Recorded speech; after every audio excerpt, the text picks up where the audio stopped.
Le webinaire là, se présente en deux parties.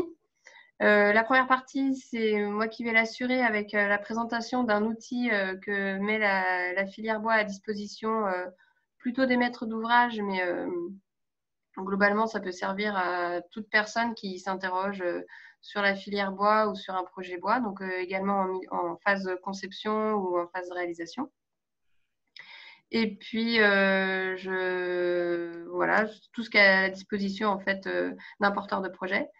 Et puis, donc là, il y aura un temps de questions par rapport à ce que je vous aurais présenté. Et puis, dans un deuxième temps, donc, Monsieur Châtelier, qui est maire de Nazelles-Négron, présentera un peu sa démarche sur sa commune et la concrétisation de sa démarche avec deux exemples et peut-être d'autres à venir. Voilà, donc je vais partager mon écran.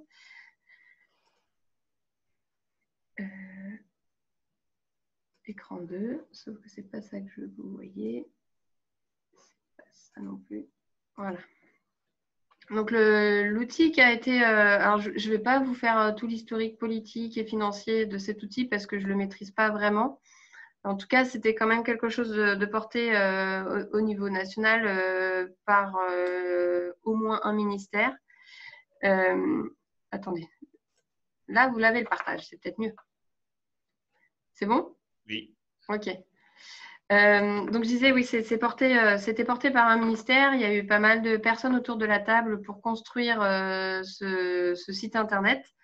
En fait, l'aboutissement, c'est un site internet, mais le site internet, c'est le réceptacle pour mettre en un seul et même endroit tous les argumentaires et les arguments en faveur de la construction bois. Donc ce site partage en deux, en deux entrées. Il y a une partie réhabilitation et une partie neuve. En fait, objectif construction, c'est la partie construction neuve. Donc, je vais vous présenter rapidement. Hein, il n'est pas question que j'aille dans le détail de chaque outil, mais c'est pour vous montrer un peu ce qu'il existe potentiellement et qui est à votre disposition.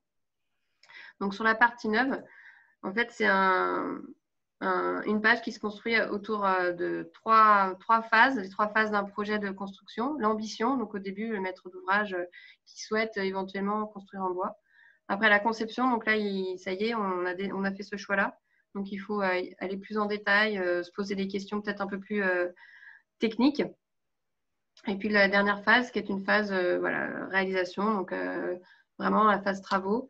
Voilà, et donc dans chaque onglet, vous voyez, je clique, vous avez des fiches arguments. Des fiches arguments qui répondent à certaines questions. Donc, sur la partie ambition, on est sur des questions un peu génériques sur la forêt française, le matériau bois, vous voyez, la cohésion sur les territoires, voilà, des avantages pour les habitants. Enfin, je ne vais pas vous faire toute la liste.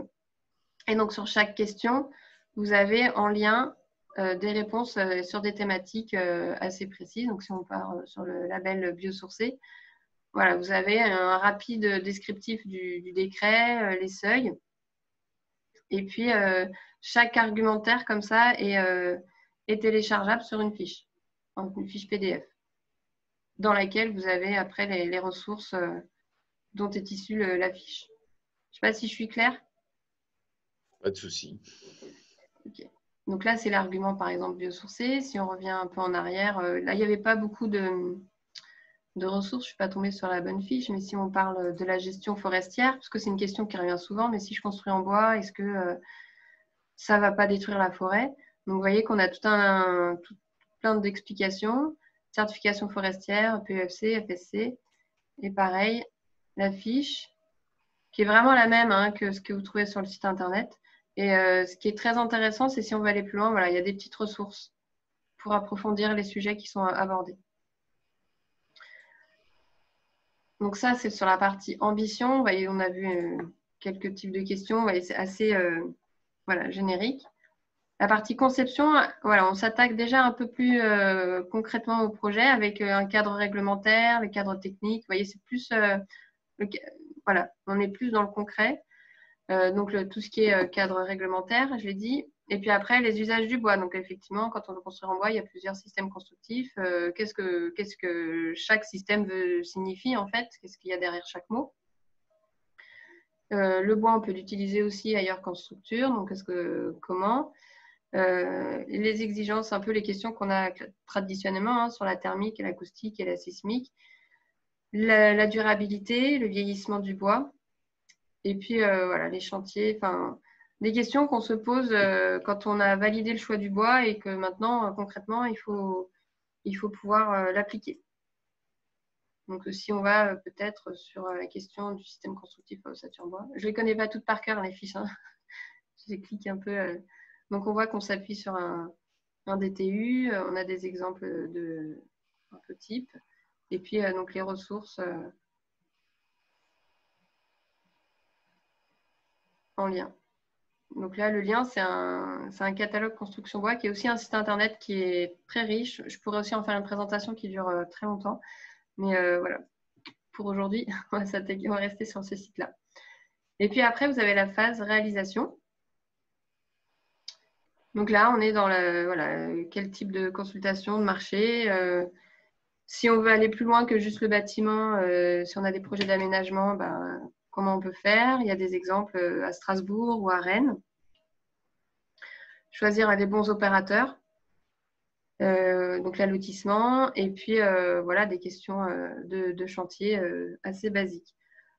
Je ne veux pas rentrer, je vous dis, dans toutes les fiches parce qu'on pourrait s'y perdre. Moi-même, ça m'arrive un peu de m'y perdre.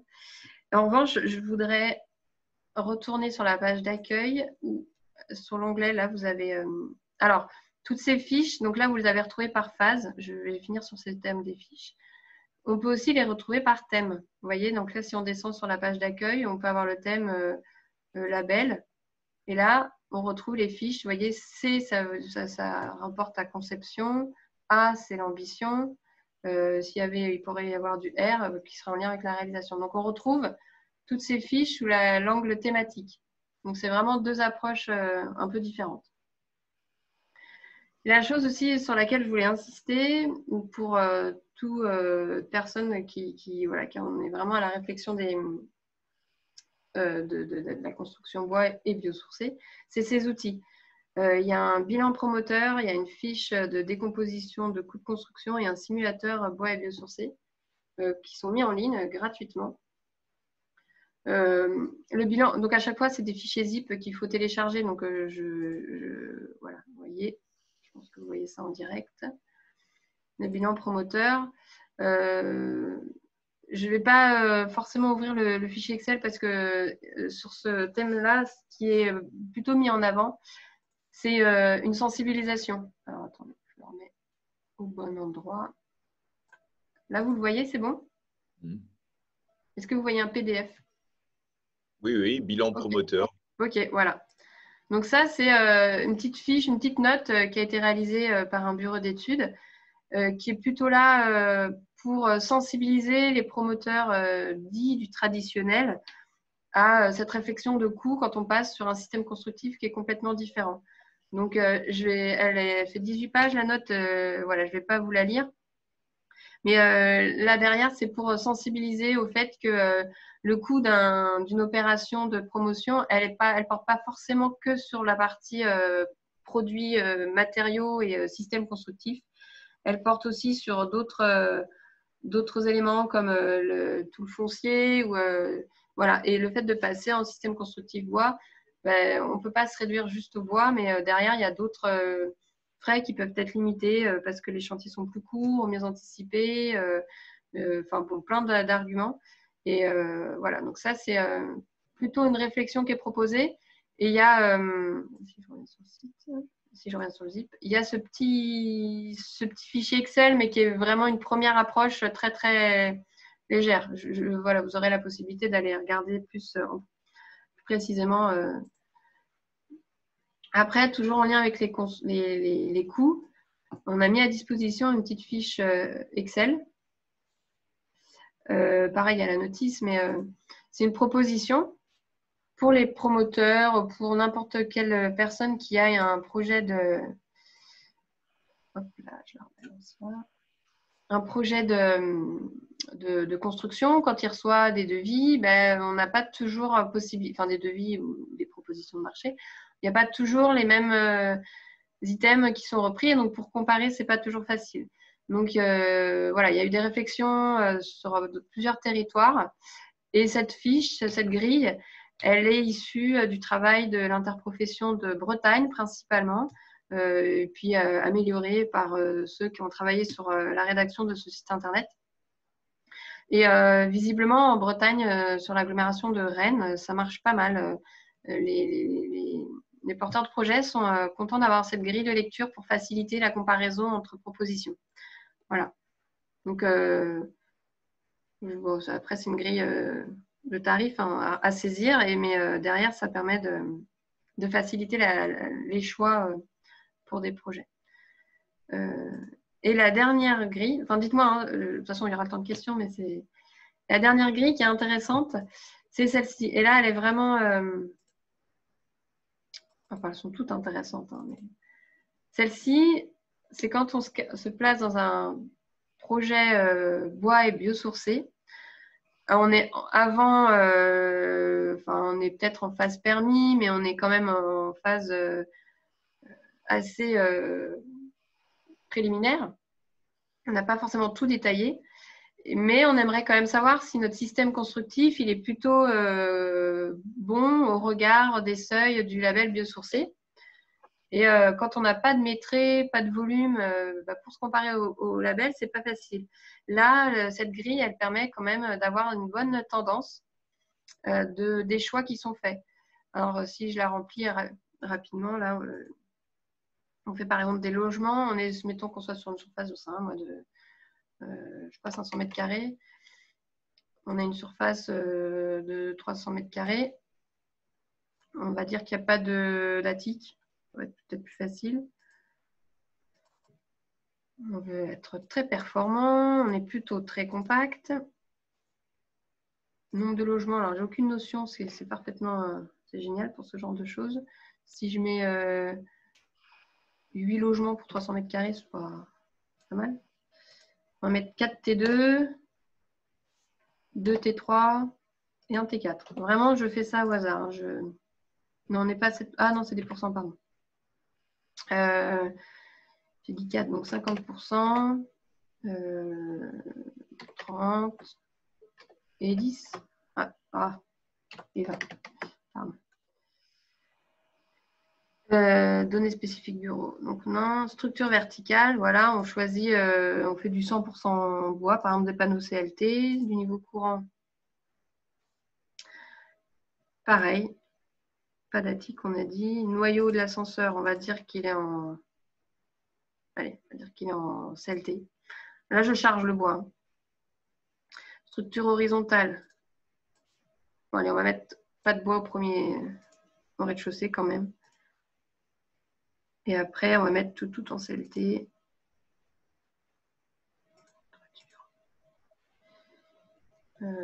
Charpente industrielle, par exemple. Couverture. Bon, je crois que si on ne remplit pas tout, c'est pas bien grave. Circulation intérieure, menuiserie. On prend des menuiseries bois, on met des occultations en bois. Allez, 50%. Isolation des murs. On va mettre de la paille. En toiture, on va mettre de la fibre de bois. Et en bardage, on va mettre un peu de zinc. Voilà. Et alors, pourquoi ça ne marche plus? L'autre jour, je l'ai fait. Voilà. Et donc là, apparemment aussi, on a... Maintenant, le projet, il n'apparaît pas. Qu'est-ce que je n'ai pas rempli? Zut, l'autre jour, je l'avais tout bien fait. C'était... Il faut peut-être que vous mettiez un nom au projet là-haut. Un nombre de niveaux, déjà. On va dire 3 niveaux. Est-ce que ça se marche? Voilà. Et on a dit qu'il n'y avait pas d'attique. Donc, vous voyez, on est là, on a le projet qui est en bleu, le résultat, par rapport au niveau de performance du niveau 1, 2 et 3. Et on sait quel niveau de label on atteint. Et je m'étais amusée l'autre jour parce que je ne comprenais pas, j'étais toujours bloquée sur le niveau 3. Et en fait, tout se joue là. Si on met du bois, on repasse au niveau 1. L'idée, c'est vous savez, la différence entre les niveaux, c'est le fait de prendre ou pas différents matériaux. Voilà. Donc là, comme on n'est que sur du bois, bah forcément, on reste au niveau 1. Mais après, si on change avec de la paille, on passe au niveau 2. Donc ça, c'est aussi, je pense que c'est un énorme outil quand on est vraiment très, très en amont, qu'on ne sait pas trop quel système choisir, où mettre les choses. Bah, ça aide à faire des choix, je trouve. Voilà. Donc ça, sur les outils, c'était ce que je voulais vous présenter. Et alors après, si on revient... Donc là, j'estime avoir balayé à peu près tout le neuf. Hein. Il y a bien d'autres choses à voir, mais je vais pas aller... je vous invite juste à le consulter. Et sur la partie réhabilitation, là, on est sur un autre fonctionnement, enfin, qui est plus ancien. Ce site-là, il existe depuis beaucoup plus longtemps. L'entrée, elle se fait par des objectifs ou des contraintes de projet, en fait. Donc, quand on veut réhabiliter, on a déjà un bâtiment existant. Soit on veut, voilà, dans les grandes lignes, améliorer la vie des usagers, diminuer les charges, mettre en conformité. Enfin, vous voyez, il y a 14 objectifs. Donc, la plupart du temps, c'est quand même améliorer le confort thermique ou confort d'été ou quelque chose comme ça. Soit on a des contraintes, c'est-à-dire qu'on n'a pas beaucoup de place sur le site et donc on ne peut pas stocker beaucoup de choses. Intervention sans échafaudage, vous voyez, limiter les nuisances sonores parce qu'en fait, on entend, enfin, les personnes sont toujours à l'intérieur du bâtiment, donc on peut pas, faut limiter quand même l'impact. Et donc, quand on clique après sur un des arguments, donc limiter le temps d'intervention à l'intérieur des locaux, on a un petit argumentaire de la solution bois, un exemple. Donc là, l'exemple, il est très rapide, des témoignages, et je me fais toujours avoir, voilà. Ah si, ça y est. Et le lien de l'exemple ouvre sur une fiche complète. Avant, après, les éléments importants du marché, les systèmes de travaux, un type d'intervention, une présentation beaucoup plus détaillée du programme, les entreprises, les objectifs, les contraintes dont je vous parlais juste avant, et les témoignages. Et après, vous pouvez encore télécharger la fiche en PDF qui est encore plus fournie. Voilà. Et donc, toutes ces fiches, elles se retrouvent sous le 3e onglet, sinon, sur un moteur de recherche retour d'expérience, où là, vous pouvez chercher ces exemples, alors soit dans votre région, soit tout simplement par typologie de bâtiment. Donc, un Azel-Négron, on va plutôt parler de groupes scolaires. Les exemples dans la région de groupes scolaires qui ont été réhabilités, en France, qui ont été réhabilités. Voilà, donc il y a celui d'Orléans, par exemple. Donc la photo avant, typique des années 60, 70, et la photo après. Et donc voilà, tout ce qui a été fait comme intervention. Je vous laisserai pareil découvrir ces fiches-là. Donc l'idée, si je reviens un peu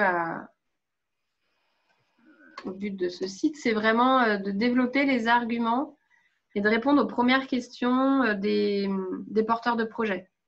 Enfin, je pense que M. Châtelier, vous allez me confirmer que ça, c'est un outil quand même qui est pas mal. Enfin, vous êtes déjà très, très engagé, mais peut-être que si vous aviez eu ce genre de cheminement, de site pour répondre à vos questions, alors derrière, ça ne change pas. Il y a toujours besoin d'hommes et de personnes pour aller plus loin. Mais voilà, l'idée de ce site, c'est vraiment de répondre aux maîtres d'ouvrage à leurs interrogations, sachant que derrière, la filière avait déjà développé un site plutôt pour la maîtrise d'œuvre qui est beaucoup plus technique. Hein. Donc, c'était l'idée de répondre un peu à tous les maillons de l'acte de construire. Voilà pour cette partie numérique. En complément de ce site, ce que je disais, du coup, c'est qu'il y a toujours l'apport humain qui est aussi important. Et en région centre, du coup, au-delà de cet outil, il y a 3 organismes qui peuvent accompagner tous les porteurs de projets. Et je voulais aussi les présenter très rapidement. Je n'ai pas fait de slide forcément parce que c'est plutôt à l'oral et vous les connaissez sans doute tous pour la plupart. Donc, en premier lieu, j'ai choisi cet ordre-là, c'est volontaire. Hein.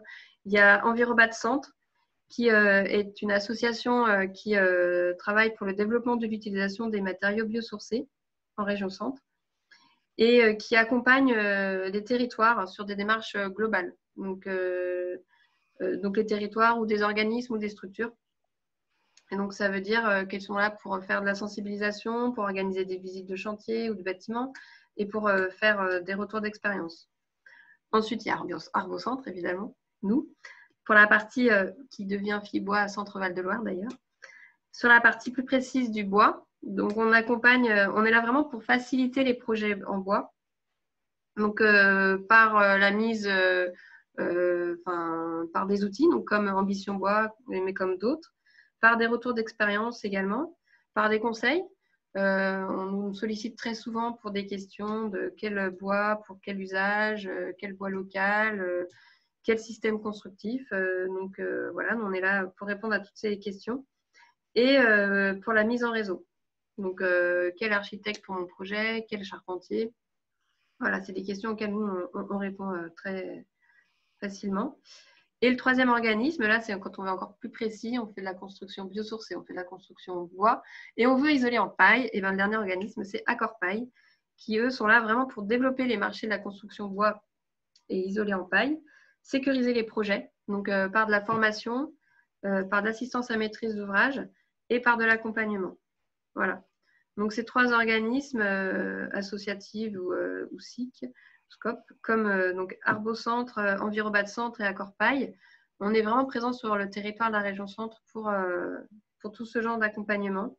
Et ce que j'ai peut-être pas forcément bien précisé, mais c'est autant pour la maîtrise d'ouvrage, des maîtres d'œuvre que des entreprises. Hein. C'est vraiment, on s'adresse à tout le monde. Voilà. Non, je laisse le partage d'écran pour vos questions. Si vous avez des questions, si je peux revenir sur un onglet en particulier, je vous écoute.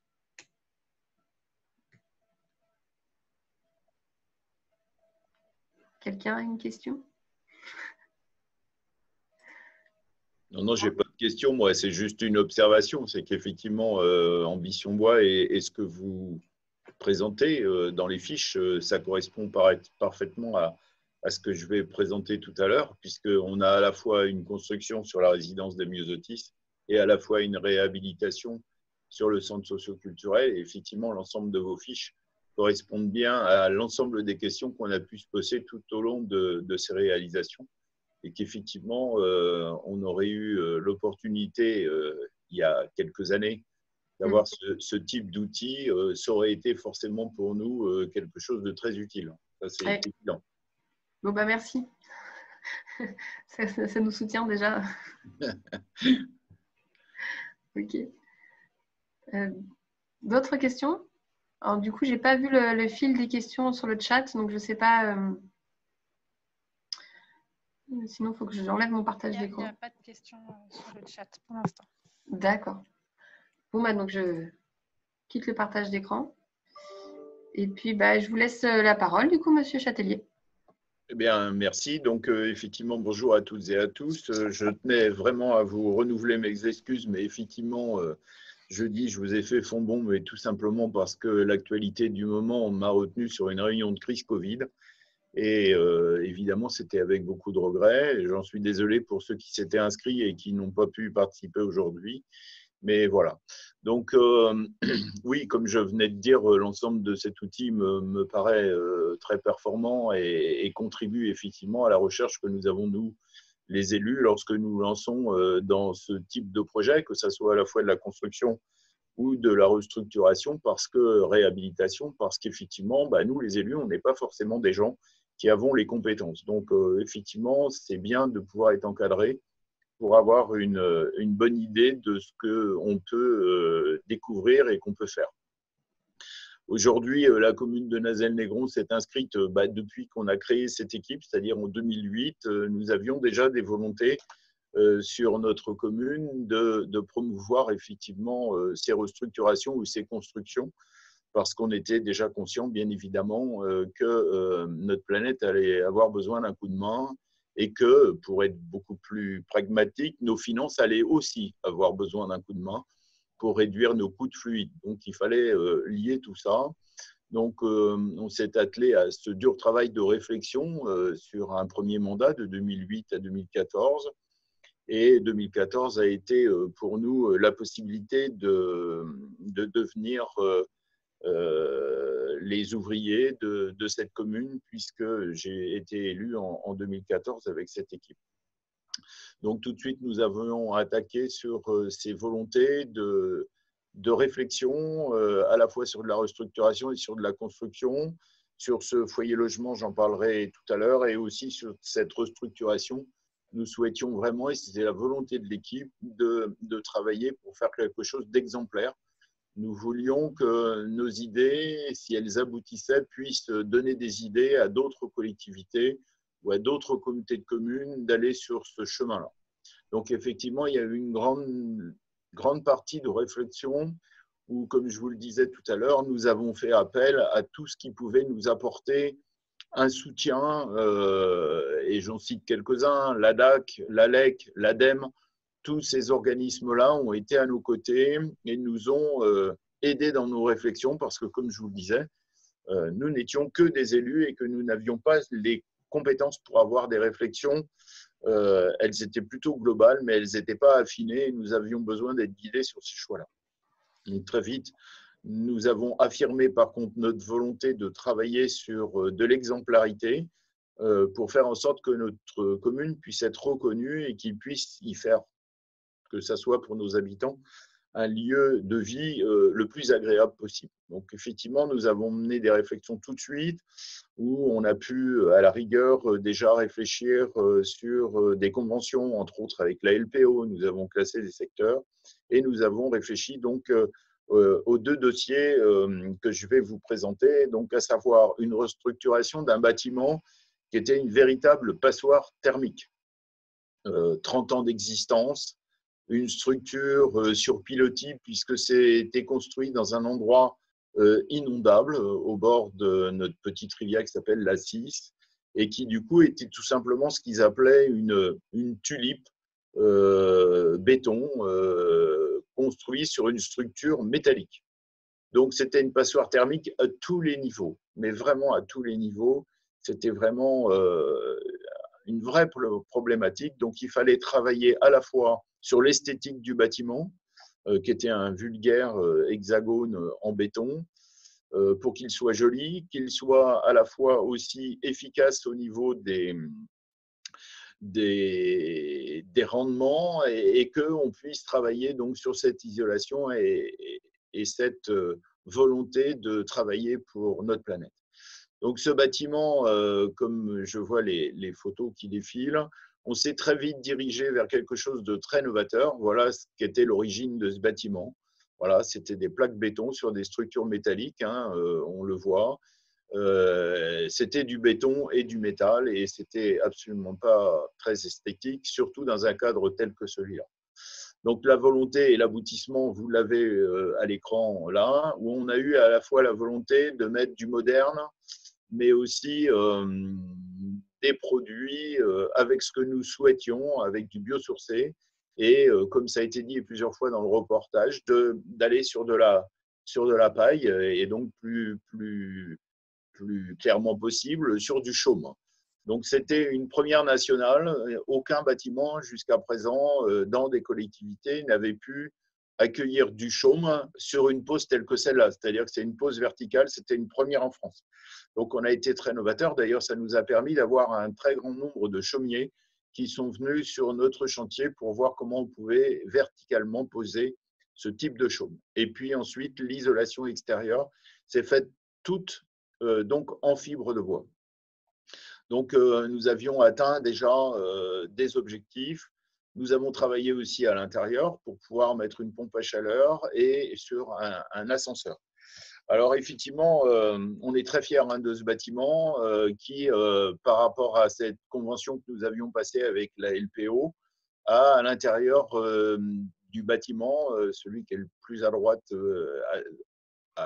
de ce que j'appelle, moi, le donjon, puisqu'on est dans un pays de châteaux. nous avons pu, on les voit, voilà, si vous montez votre petite main là jusqu'en haut, on voit, voilà. Donc là, on voit les nids à martinets qui ont été inclus dans cette volonté-là, puisque tout ce secteur est classé zone protégée LPO. Voilà. Donc, on a travaillé aussi sur une diminution des ouvertures, mais surtout aussi par rapport on n'en a pas l'impression comme ça, mais l'ensemble des portes et fenêtres sont toutes en bois. Elles sont toutes en bois. On a utilisé le bois aussi là-dessus. Et voilà. Donc, cette volonté, je vais prendre un petit peu mes documents, était donc sur une rénovation complète par l'utilisation de matériaux naturels tels que le chaume et la fibre de bois.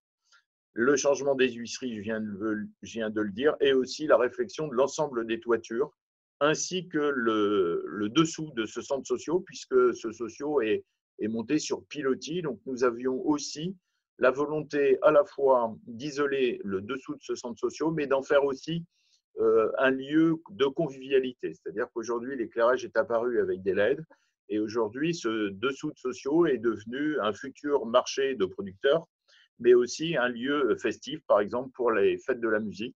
Nous avons la possibilité, puisqu'il y a un amphithéâtre qui va être restructuré en végétal et minéral, mais qui nous permettra d'accueillir des gens à l'abri et à la fois du soleil, mais aussi des intempéries sous ce socio.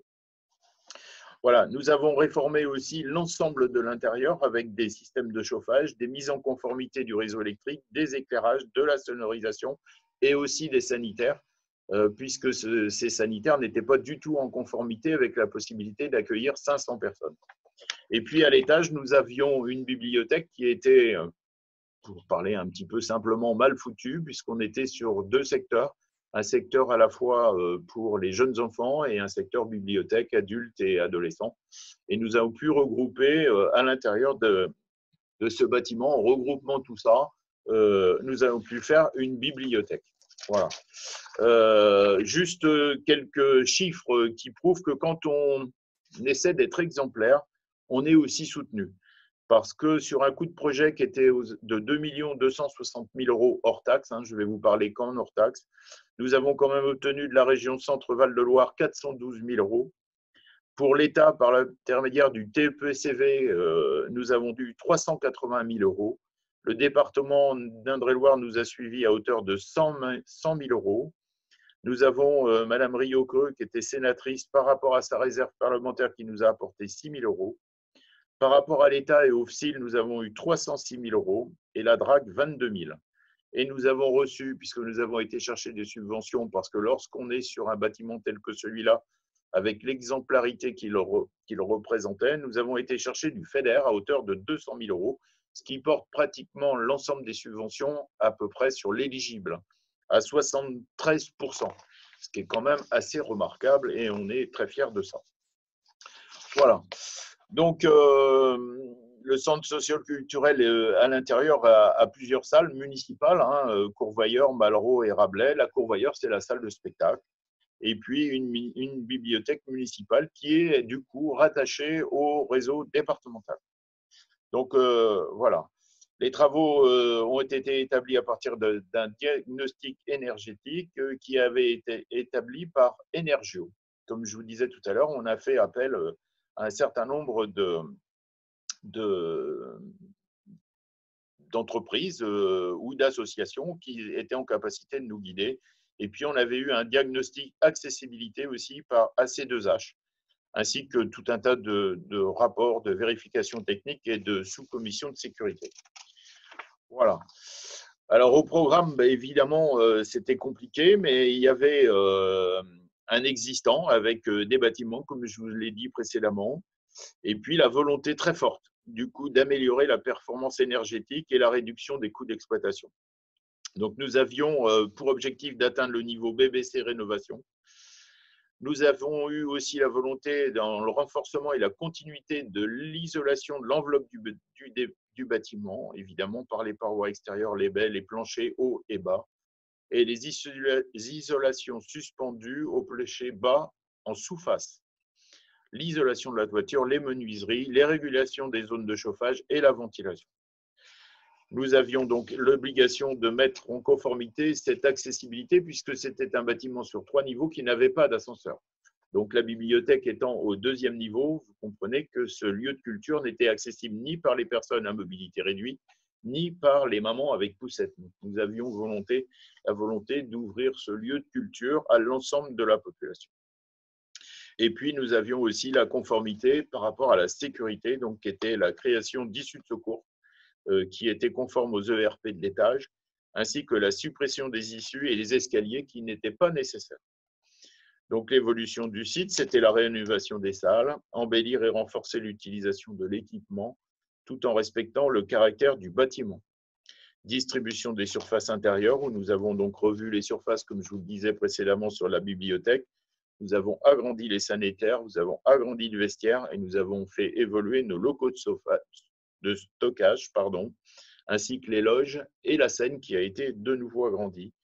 Et nous avons créé, là, du coup, à la place d'un escalier béton en air libre, un sas vitré.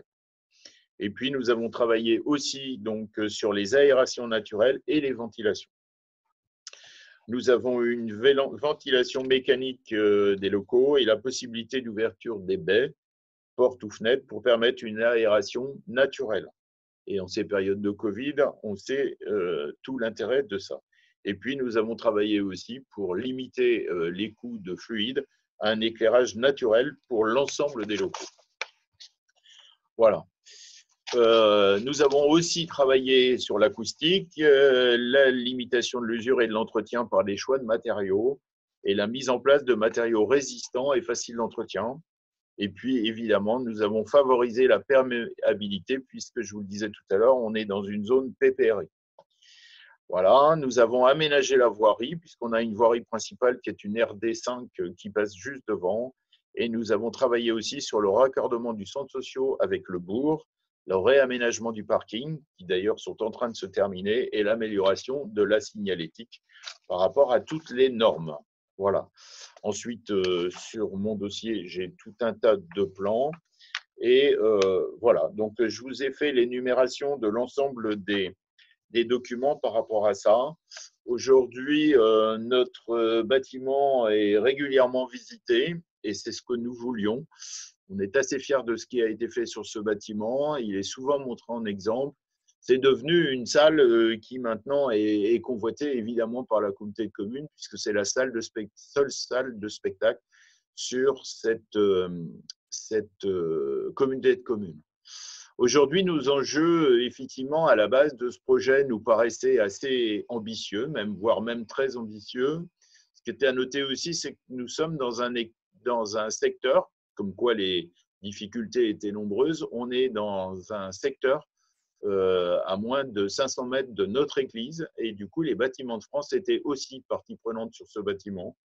Lorsqu'on veut être novateur, lorsqu'on veut mettre en avant l'ensemble de ces produits, je dois dire que l'ingénieur des Bâtiments de France qui nous a accompagnés tout au long de ce projet, depuis le départ, puisque avant même qu'il y ait la moindre esquisse, nous avions organisé une réunion avec l'ensemble des partenaires et des acteurs qui allaient avoir à intervenir. Les Bâtiments de France ont tout de suite été présents et je peux vous assurer qu'il y a eu même, il a fallu carrément les calmer parce qu'au niveau de l'ambition, je ne suis pas sûr que financièrement on aurait pu tout suivre.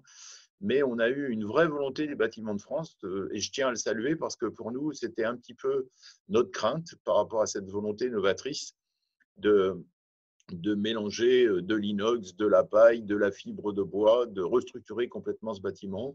Et au contraire, on a eu une vraie force de persuasion, de volonté de mettre en avant tout ça. Donc oui, ce bâtiment aujourd'hui, je pense qu'on a atteint les objectifs. J'ai un chiffre, puisque maintenant, il est inauguré depuis septembre 2019.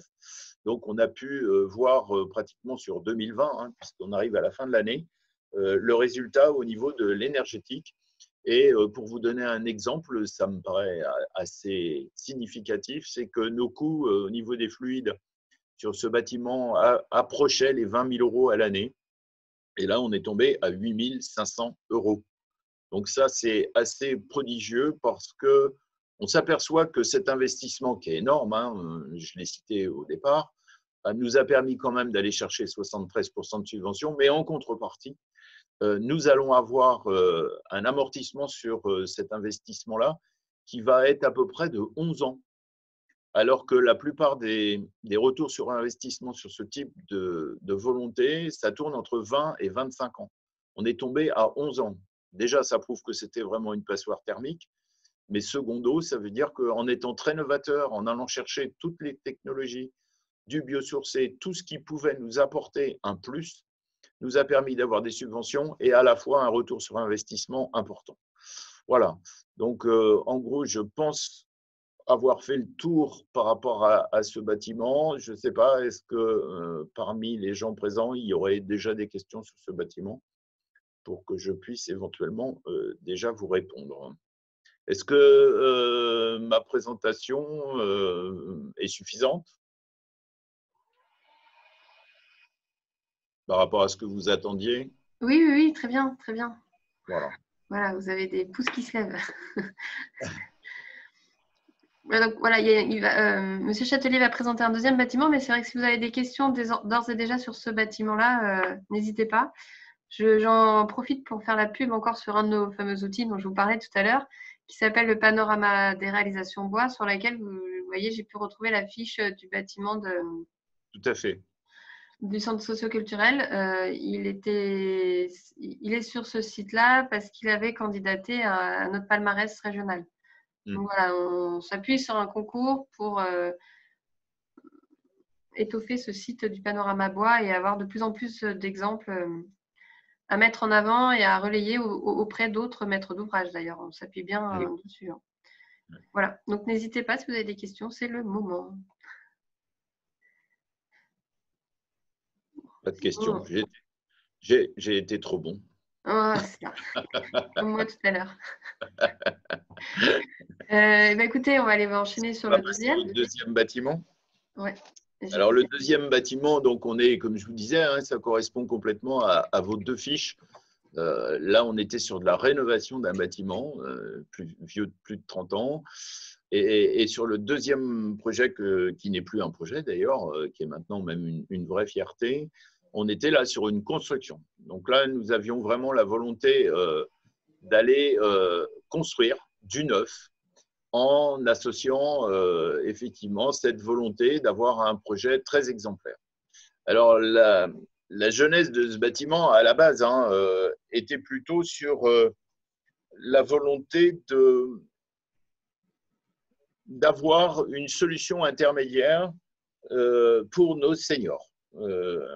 Aujourd'hui, on se rendait compte bien souvent que c'était un véritable déchirement pour les gens de quitter leur chez eux, à la fois propriétaires, mais à la fois locataires, souvent dans des grands logements qui, pour eux, étaient devenus absolument insurmontables au niveau des coûts, au niveau de l'entretien, au niveau du coût de chauffage, au niveau de tout ça. Donc, on s'est dit, il faut qu'on trouve une solution intermédiaire pour offrir un type de logement qui, à la fois, pourrait permettre une convivialité, c'est-à-dire d'avoir des regroupements de personnes, mais aussi qui soit encore dans une autonomie et une volonté de vivre ensemble, de gens à peu près du même âge, dans un lieu agréable, à proximité des commerces, à proximité de tout ce qui peut rendre la vie d'un senior agréable. Nous avions là encore cette difficulté majeure par rapport à la commune de Nazelles-Négron, qui était effectivement le risque inondation, qui pour nous est vraiment quelque chose d'assez fort. Donc, nous nous sommes mis en quête de trouver un constructeur qui pourrait répondre à toutes ces demandes, à la fois dans la convivialité du lieu, à la fois dans l'accueil de personnes âgées dans un même lieu et à la fois aussi d'avoir un bâtiment très exemplaire. J'avais eu l'occasion de rencontrer un élu de Lussau-sur-Loire, qui est une petite commune à côté de Nazelles-Négron, qui avait déjà eu recours à la foncière Chenley pour construire 3 appartements qui étaient à l'époque des prototypes. Visiblement, ça avait donné complètement satisfaction et on s'est rapproché de cette foncière Chenley. Nous nous sommes rendus dans le Nord, puisque l'autre avantage, je tiens quand même à le souligner, c'est que c'est une entreprise qui s'est montée avec la volonté à la fois de faire des co-constructions, mais aussi de redonner le goût à la vie et au travail de chômeurs de très longue durée. Donc, c'est une entreprise à la base caritative qui avait la volonté de remettre le pied à l'étrier à ces gens qui avaient perdu le goût de la vie et surtout le goût d'aller au travail. Donc, pour nous, c'était un petit plus par rapport à tout ce qu'on avait voulu.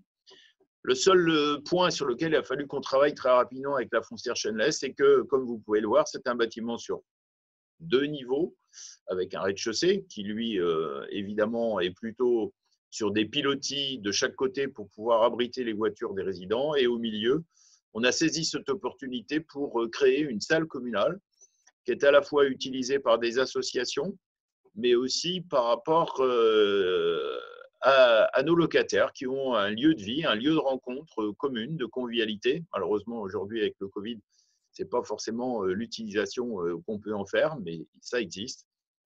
Et puis, on a travaillé avec des associations pour que ces associations puissent être aussi quelque chose qui correspondrait à la vie de nos seniors. Donc, il y a du Scrabble, il y a de la chorale, il y a du yoga, il y a du Qigong. Enfin, voilà, il y a plein d'animations qui correspondent à ce lieu de vie.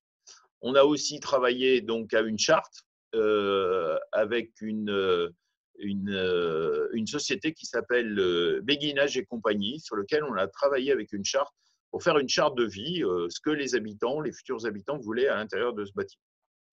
Donc la foncière Chenley a travaillé sur cette possibilité du coup de réaliser un bâtiment sur plusieurs niveaux, qui était quelque chose de nouveau pour eux. Et très vite, donc, il est apparu que nous avions cette possibilité de pouvoir faire ce type de bâtiment, où j'entendais tout à l'heure aussi parler de la paille. Donc aujourd'hui, j'ai vu des petites diapos passer. Donc aujourd'hui, les structures étaient réalisées dans le nord, étaient transportées sur Tours et arrivaient donc avec ces panneaux isolation paille et déjà préconçus. Pour le reste, l'ensemble des travaux, on a été aussi dans le développement durable, c'est-à-dire que l'ensemble des entreprises qui sont intervenues étaient aussi sur de l'éco-construction et étaient aussi dans un rayon maximal de 30 km autour de ce projet-là. Donc, ça correspondait aussi à ces volontés. Donc, voilà, on avait la volonté donc de répondre de manière concrète aux enjeux du vieillissement. On avait la volonté de favoriser le lien, de favoriser l'intensité et d'apporter une solution à la précarité énergétique qu'avaient souvent tous ces seniors dans des vieux bâtiments. Et donc, on essayait de trouver tout ça. Et puis, bien sûr, évidemment, on a travaillé à une qualité de vie optimale et du bien-être. Donc, voilà, on a travaillé avec un bureau des élus, bien évidemment, encadré de l'ensemble des personnes. Je n'ai pas songé tout à l'heure à vous dire que, effectivement, on avait la volonté de travailler sur le lien social parce que nous avions une responsable lien social qui s'appelait Madame Hénin et qui nous a aidés dans ce projet. Alors, évidemment, la foncière, comme je vous ai dit tout à l'heure, avait cette volonté à la fois d'avoir un logement créateur d'emplois, mais aussi un logement respectueux de l'environnement, donc ça correspondait vraiment. Et puis, on a travaillé avec une architecte rond comme un carré, Catherine Guillot, qui nous a aidés aussi dans cette volonté. Donc, cette conception a été pour nous une volonté et c'est devenu une réalité, un exemple de construction très économe en énergie, utilisant des techniques optimum d'isolation et il est à un nouvel endroit structurant de notre commune avec une salle de vie partagée associative, comme je vous l'ai dit tout à l'heure. Et puis, l'intérieur, c'est bien. On a aussi travaillé donc pour avoir un jardin partagé et surtout un jardin en cœur de quartier. C'est-à-dire qu'aujourd'hui, il n'y a pas que les résidents de cette structure qui viennent sur ce jardin partagé, mais aussi, comme vous pouvez le voir sur la petite diapo, là, on voit aussi qu'il y a une aire extérieure avec des bancs et du coup, ça permet à la population environnante de venir partager les moments de vie avec nos résidents à l'intérieur de ce bâtiment. Et tout au fond de cette diapo, on voit un espace vert avec des arbres où on a aménagé des jeux d'enfants. Ça fait que les papis et mamies qui sont dans cette résidence peuvent accueillir leurs petits-enfants et ont des aires de jeu, mais aussi les familles ayant des enfants autour peuvent du coup participer à tout ça. Alors évidemment, il y a des fois, il faut parler un petit peu argent. Donc la foncière Chenley, bien évidemment, elle a géré la partie haute, c'est-à-dire les 2 niveaux de vie, et la commune donc a géré la partie basse. Donc pour la commune, le coût est ma foi de 655 000 €, pour lequel là aussi on a été chercher des subventions, toujours dans le cadre du territoire énergie positive croissance verte, où on avait eu 60 608 €, et le conseil départemental qui nous a aidés aussi à hauteur de 50 000. La communauté de communes qui nous a aidés à hauteur de 12 000, et donc les subventions F2D, en particulier pour l'aménagement paysager, qui est de 14 000. La totale des recettes donc, a été pour nous de 125 148. Donc, comme vous pouvez le voir, on est en gros à 30% de subvention. C'est un dossier qui a duré pratiquement 2 bonnes années, depuis le dépôt du permis de construire en 2016, janvier 2016, jusqu'à l'arrivée des premiers résidents, qui était le 30 mars 2018. Ça a créé effectivement de l'émulation dans le quartier, parce que ce nouveau type de construction, à la fois a donné des idées, parce que je sais que la foncière Chenley a été contactée à l'époque, mais pour l'instant, ils n'y sont pas prêts, a été contactée par un certain nombre d'individuels qui souhaitaient réaliser leur maison sur cette base-là.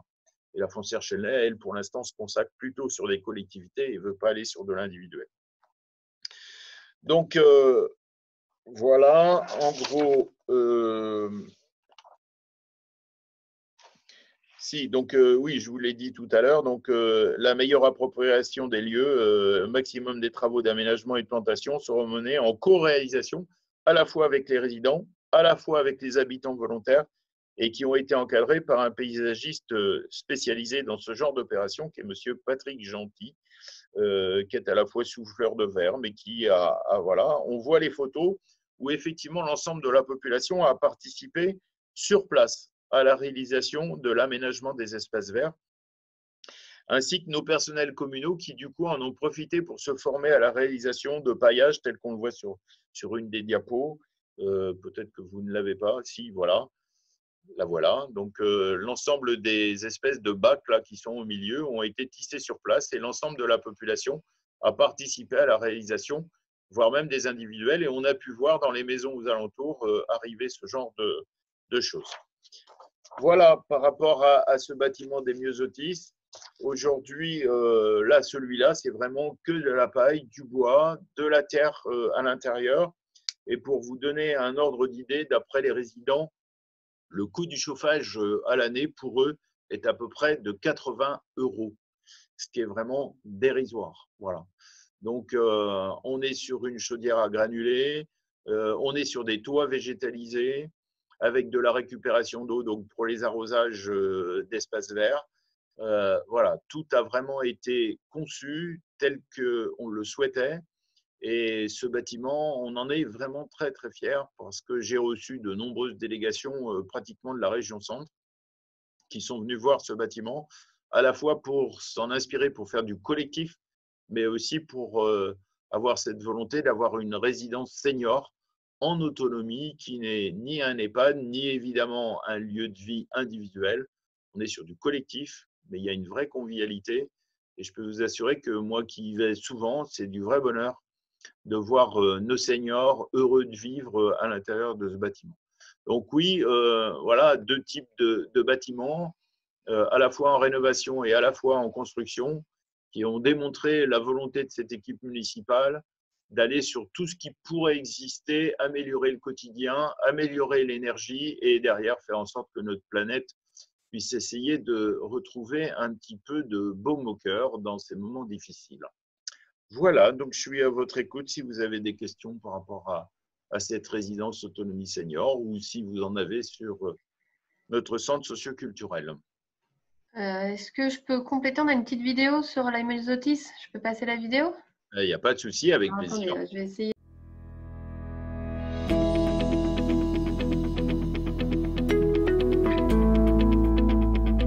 Nous sommes sommes à la résidence des Myosotis à Nazelles-Négron, résidence pour personnes seniors avec 12 logements sociaux et une salle associative en rez-de-chaussée qui permet de faire un lien aussi avec le quartier.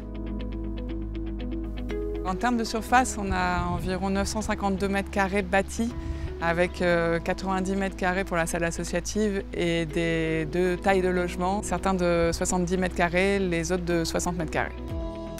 On a des espaces extérieurs partagés, un potager pour les locataires des logements et un espace d'accueil côté nord. À l'initiative de ce projet, on a à la fois la commune de Nazelles-Négron qui a cédé ce terrain pour faire un projet écologique et qui ait du sens sur la commune, et la foncière Chenley qui est très engagée dans l'écologie et notamment dans le bois et la paille, et avec qui je travaille puisque j'ai fait les mêmes choix. C'est une construction ossature bois et paille, donc on a des montants d'ossature bois sur tous les murs et également sur les murs de refend, on est en bois. On a travaillé également avec des planchers intermédiaires bois, avec des acousticiens pour gérer l'acoustique entre les logements. On a utilisé du bois local, donc du Douglas pour les ossatures bois, du mélèze en bardage extérieur, une volige de peuplier en sous-face des plafonds pour redonner ce côté chaleureux visible dans les logements. En ce qui concerne le chauffage sur la résidence, on est sur une chaudière à granulés bois collective qui alimente à la fois les logements et la salle associative. Participer donc au palmarès de la construction bois, c'était à mon sens important pour faire valoir ce type de projet qui ont du sens à la fois sur le côté écologique plus et sur le côté social avec toute la démarche qui a été faite avec les habitants sur ce projet spécifiquement.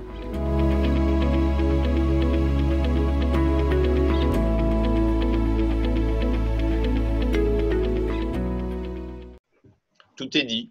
Voilà.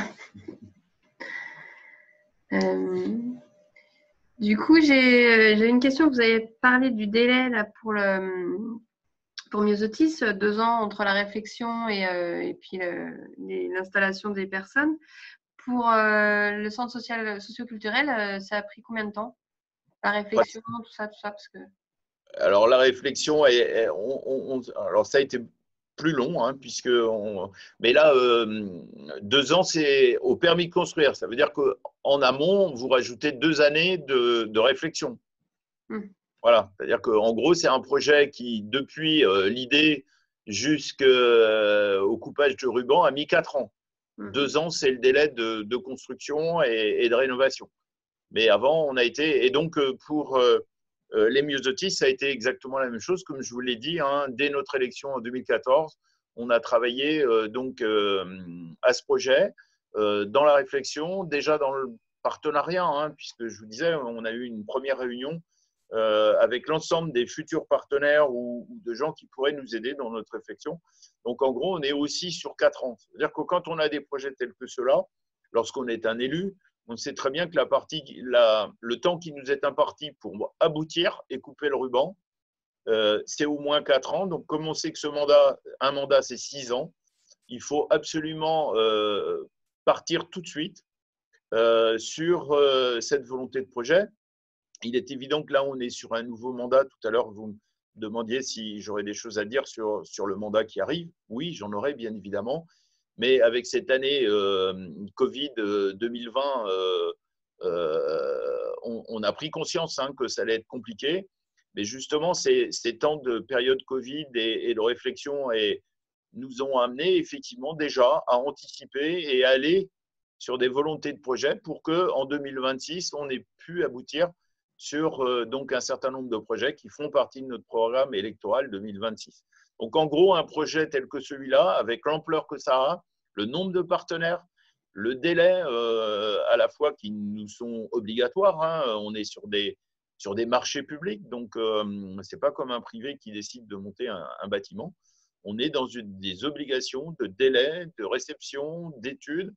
Et aujourd'hui, de manière très raisonnable, en ne perdant pas de temps, il faut partir du principe qu'un projet tel que celui-là, c'est 4 ans de réflexion.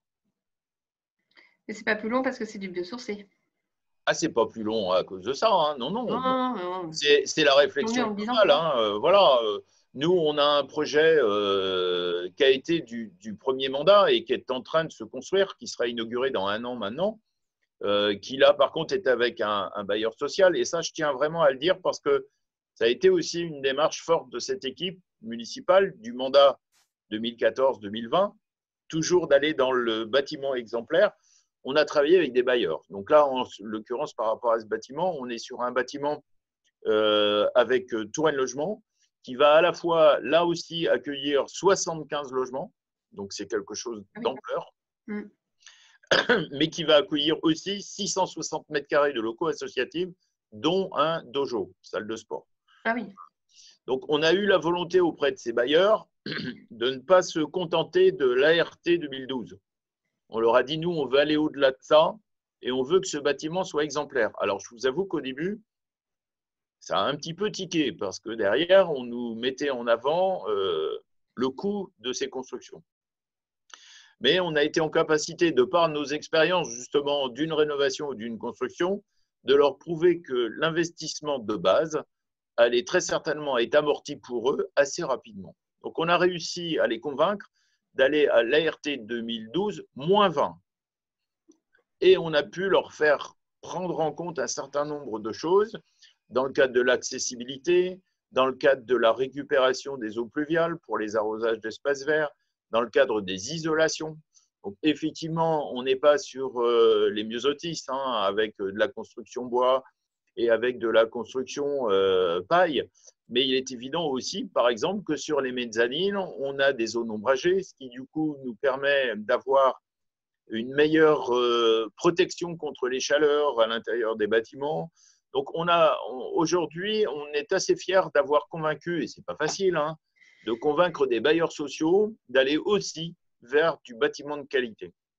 Donc, voilà, j'empiète sur les projets, mais celui-là est plus qu'un projet, puisqu'aujourd'hui, ils sont en train… Alors, on est sur du bâtiment en hauteur aussi, c'est-à-dire que ça nous a permis à la fois de préserver de l'espace vert. À la base, on était sur un projet de 5 bâtiments. On a réussi, en utilisant au maximum nos règles de PLU, donc on est monté au maximum, c'est-à-dire 10 mètres à la gouttière. Et du coup, on a réussi à gagner dans la hauteur et du coup à préserver de l'espace vert et de la terre. Voilà, donc on a un beau projet. On a utilisé aussi par rapport au PPRI, comme pour les myosotis, sur les 2 bâtiments en dehors de celui qui a le dojo, mais les 2 autres bâtiments sont aussi sur du pilotis, ce qui permettra aux résidents d'avoir des voitures à l'ombre. Et voilà, donc aujourd'hui, ce bâtiment-là, on attend avec impatience de le voir réalisé, mais je suis aussi très fier du travail de l'équipe, en partenariat avec Touraine Logement, je tiens à le dire, d'avoir un bâtiment là aussi exemplaire dans du logement social. Et là aussi, c'est un projet 4 ans. Ah oui. Et pourtant, on est sur de la construction traditionnelle. Mais quand on se donne les moyens d'aller chercher le meilleur dans du logement social avec un bailleur, ça prend aussi du temps parce qu'il y a effectivement des délais après d'aller chercher des subventions. Alors là, on était sur un fonds de concours sur ce bâtiment. C'était une première aussi pour un bailleur qui avait la volonté d'aller chercher le meilleur aussi. Voilà. D'accord. Et après, en termes parce que si on veut quand même zoomer sur le bois et le biosourcé, là, sur les 2 projets que vous avez réalisés, surtout le centre socioculturel, il n'y a pas eu de difficultés particulières. Alors, votre équipe, j'ai bien compris qu'elle a été plutôt soudée. En tout cas, tout le monde était partant. Donc, dans l'équipe municipale, il n'y a peut-être pas eu de problème. À l'extérieur, je ne sais pas, les premiers contacts, les premiers ressentis, et puis après, pendant les travaux, il n'y a pas eu des freins, des problèmes? Alors non, bien au contraire. Alors si vous voulez aller par là, nous, on est une équipe transparente. C'est-à-dire qu'on ne cherche pas à dissimuler quoi que ce soit.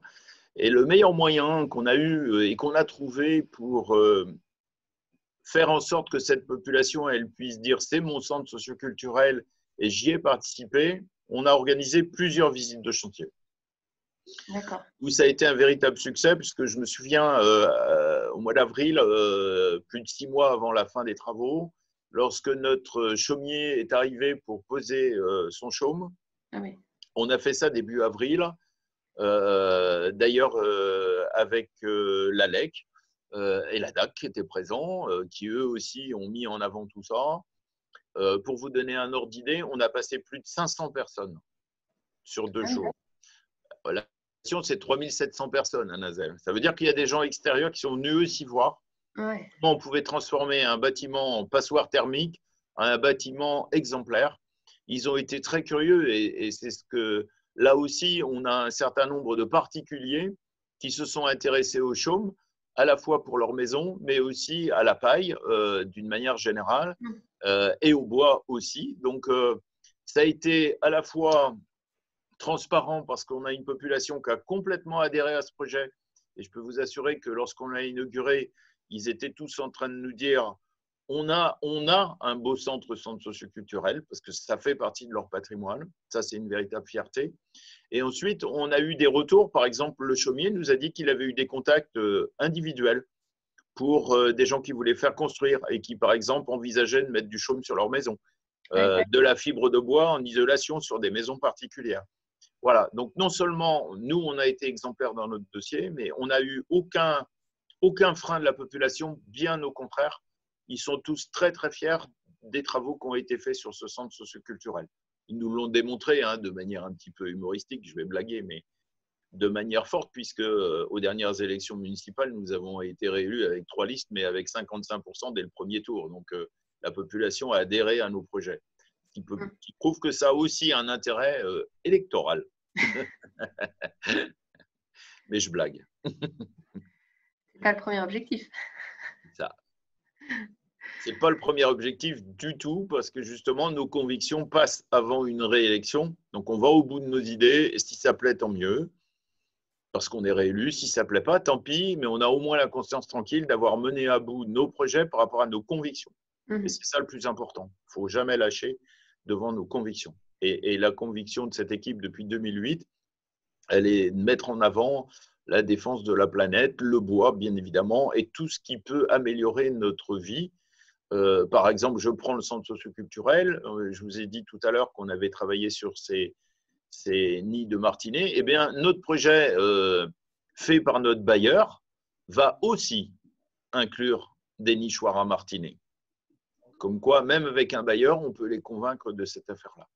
Et pour aller jusqu'au bout de notre démarche sur ce centre socioculturel, pour que l'environnement autour de ce centre soit aussi le plus approprié à cette volonté de protection de nature, eh bien, on va créer dès le mois de mars un rucher pédagogique à proximité de ce centre socioculturel sur une petite île qui sera à la fois pédagogique et qui permettra à notre population d'avoir un rucher municipal. Donc ça, on est fiers aussi. Bravo, vous pensez à tout. Oui, parce qu'à quelques encablures de ça, c'est-à-dire au niveau de l'école, au mois de mars vont arriver nos premiers moutons d'Ouessant, puisque nous allons faire de l'éco-pâturage. D'accord. Donc, vous voyez, on est dans une volonté, vous me parliez tout à l'heure de cette volonté municipale, elle continue, on est là pour 6 ans et on est en train, malgré le Covid, d'avoir avancé sur des projets tels que ceux-là. Donc, de l'éco-pâturage, sur du jardin partagé devant l'école, qui sera à la fois pédagogique, mais qui aussi permettra à la population qui souhaite venir cultiver un petit peu de jardin, venir sur cette affaire-là. Et puis, à quelques encablures de là, on va installer aussi, et là, on est en train de réfléchir justement sur des bardages bois, sur du panneau photovoltaïque, on va installer sur pratiquement 3 hectares un maraîcher bio. D'accord. Voilà. Donc là, on est sur une volonté, et c'est pour ça que ça m'intéresse, j'ai vu dans vos documents et je vais certainement y aller, pour avoir des idées par rapport à la réalisation de ce bâtiment pour ce maraîcher bio. Voilà. Alors, il faut que je vous dise aussi, c'est que dans notre équipe, on a un véritable convaincu du bois, puisque mon premier adjoint est à la tête d'une entreprise de charpente, couverture et réalisation de maisons structure bois. Voilà. Et lui-même est un amoureux du bois, puisqu'il a été formé chez les Compagnons du Tour de France. Donc, il a un grand respect du bois. Et dès qu'il a l'occasion, effectivement, de mettre en avant le bois, je peux vous assurer qu'il ne fait pas défaut là-dessus. C'est qui? Monsieur Martin, Cyril. Voilà. il a une entreprise qui a son siège à Roche-Corbon, grosse entreprise, Ouais. avec 30 salariés. Donc aujourd'hui, en étant premier adjoint, mais à la fois chef d'entreprise en période Covid, je peux vous assurer qu'il ne s'ennuie pas, le garçon. Ouais, c'est sûr. Bon. Voilà. Est-ce que d'autres personnes ont des questions par rapport aux échanges qu'on vient d'avoir? Vous pouvez activer les caméras, activer les micros. Je crois que c'est bon, ça va pas déranger, ça va pas nuire à ce qu'on se comprenne bien.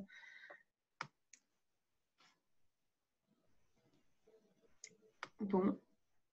Alors, juste une autre précision dans les volontés futures, on est aussi en train de travailler.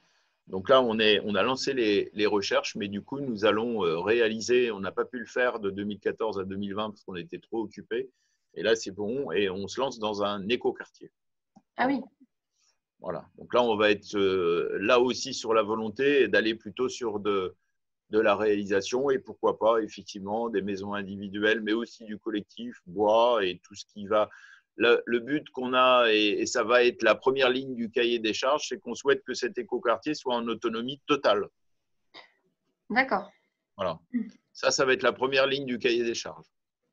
Et là aussi, eh bien, on a des réponses positives de nos 2 bailleurs sociaux, à savoir Touraine Logement et Val Touraine Habitat, qui souhaitent aller aussi maintenant sur cette volonté de réalisation d'écoquartiers le plus autonome possible. Donc, nous, on va pousser la barre assez loin.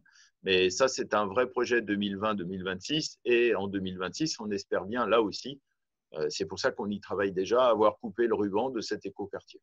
Super. Ah ouais, beau projet. Et oui, on essaie. Parce qu'un écoquartier, c'est autre chose qu'un seul bâtiment. C'est quand même… On en est conscient, c'est pour ça que là, si vous voulez par là, on s'est dit 4 ans pour un seul bâtiment, il nous faudra bien 6 ans pour un écoquartier. Oui, il y a des chances. Alors, on avait déjà travaillé quand même, on a des bases. On a des Oui, bases, d'accord. on ne démarre pas d'une feuille blanche. On a déjà des… Ça n'avait pas abouti parce qu'en réalité, on avait pensé que l'idéal pour réaliser un écoquartier, c'est que ça soit les futurs habitants qui en soient les réalisateurs du cahier des charges. Oui. Et il s'est avéré que malheureusement, il nous fallait à peu près, par rapport à l'étendue du secteur, il nous fallait à peu près 25 volontaires. Et malheureusement, on est monté jusqu'à 15 et on n'a jamais pu aller au-delà. Ouais. Donc là, maintenant, on va essayer de passer par des organismes qui vont nous regrouper des volontaires qui viendront au fur et à mesure du projet, un peu comme on l'a fait sur les myosotistes. On a réfléchi sur le projet. Ensuite, on a commencé à rechercher des candidats potentiels pour lesquels on leur a présenté la qualité de ce bâtiment, comment ils allaient pouvoir vivre dans ce bâtiment-là, et pour lequel ils allaient devoir, eux, rédiger le cahier des charges, la charte de vie, c'est comme ça qu'on a appelé ça, sur ce bâtiment. Donc là, sur l'écoquartier, on est sur la même base, c'est-à-dire qu'on va essayer de lancer notre volonté de réalisation avec un cahier des charges, comme je vous disais, et au fur et à mesure que les gens arriveront et se porteront volontaires, soit pour de l'acquisition, soit pour de la location, parce qu'à la base, on n'était vraiment que sur de l'acquisition, l'accession à la propriété. Là, on souhaite à la fois avoir de l'accession à la propriété, mais aussi du locatif, social. D'accord. Eh bien, ouais. Il va falloir mettre du monde autour de la table. C'est ça, mais ça, c'est déjà commencé. Oui, oui, j'ai bien compris. Bon, bah, écoutez, je ne sais pas si vraiment il n'y a pas de questions. Moi, je n'ai pas de questions, mais je tenais à vous féliciter tous les deux quand même. Monsieur Châtelet, j'ai trouvé votre intervention très, très intéressante et inspirante et merci beaucoup vraiment pour ce témoignage. C'est enregistré, ce sera rediffusé, donc je pense que ça pourra profiter à un plus grand nombre. Oui. Écoutez, je vous remercie. Moi, la seule chose que je sais, c'est que ce n'est pas surfait ce que je vous dis. C'est-à-dire que ça rentre dans mes convictions, ça rentre dans les convictions de l'équipe. Et c'est pour moi, lorsqu'on avait commencé à préparer cette visioconférence, voire même cette conférence à la base, j'avais pas d'inquiétude parce que si vous l'avez par là, les mots me sortent tout seuls. J'avais prévenu que effectivement, je serais peut-être un peu long, mais visiblement, on m'a pas censuré sur le temps, donc c'est bien. Voilà, mais oui, quand je commence à aborder ce sujet-là, on va dire que je suis pas intarissable, mais presque. Donc, merci beaucoup de votre compliment, ça me fait bien plaisir. Donc, bah voilà, merci, j'ai plus rien à dire, moi. Écoutez, moi, je suis à votre disposition, même pour, effectivement, si vous souhaitez organiser des visites sur ces 2 bâtiments, sur la commune. C'est toujours avec plaisir, évidemment, quand ce Covid nous aura un peu lâchés. Mais voilà, parce que pour nous, la présentation de ces projets, c'est quelque chose d'important. Et je pense malheureusement que toutes les diapos, tout aussi parlantes qu'elles sont, ne seront jamais comme la réalité des choses et la visite sur le terrain. C'est vrai. Bah, avec grand plaisir.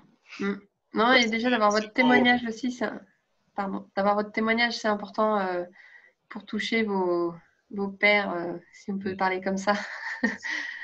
Oui, bah, j'avais eu l'occasion, entre autres pour les myosotis, au congrès des maires d'Indre-et-Loire l'année dernière, d'avoir un reportage aussi qui avait été fait par FR 300, je crois, et qui avait été présenté à l'ensemble des maires présents au congrès des maires. Et il y a quand même pratiquement sur le congrès des maires d'Indre-et-Loire, pratiquement 3200 élus. Donc, c'est là que j'avais eu beaucoup de retours positifs et sur les volontés et donc sur les visites de ce bâtiment.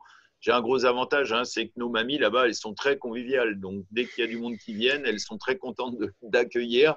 Elles nous font les petits gâteaux qui vont avec, le thé, le café. Et c'est un bon moment de convivialité. C'est comme ça que je conçois la vie. Bon, bah, parfait alors. Voilà. Moi, je voulais vous remercier pour votre disponibilité parce que voilà, on a pu retrouver une date très facilement et même effectivement suite à la première fois qui aurait dû être en vrai. Donc voilà, ça aussi, je tiens à vous remercier. Et par cette disponibilité-là, j'ai bien compris que c'était un sujet qui vous tenait à cœur et que voilà, on pouvait vous solliciter. Alors, peut-être pas tort et à travers, mais en tout cas, assez facilement. Donc ça, moi, à partir du moment où j'ai l'occasion de parler de ces beaux projets, effectivement, j'essaie de m'arranger en dehors de période Covid pour être quand même assez disponible. Voilà. eh ben, je vous en remercie. Je vous en prie. Eh bien, donc on va mettre fin à la visio. C'est comme ça qu'on dit. Eh Merci bien, à tous. Parfait. Et puis, passez de joyeuses fêtes de fin d'année. Merci. Ça va arriver vite. Oui, ça va arriver très, très vite. Voilà. Et puis, effectivement, je vous remercie vraiment de m'avoir donné la parole pour parler de ces beaux projets. Et je vous confirme, je reste à votre disposition. Je souhaite aussi des belles fêtes de fin d'année. On va essayer de se mettre un peu à l'abri de ce Covid, mais on va quand même essayer d'en profiter. Voilà. Tout à fait. Merci. Au revoir à toutes et à tous. Bonne Au revoir. soirée. Au revoir.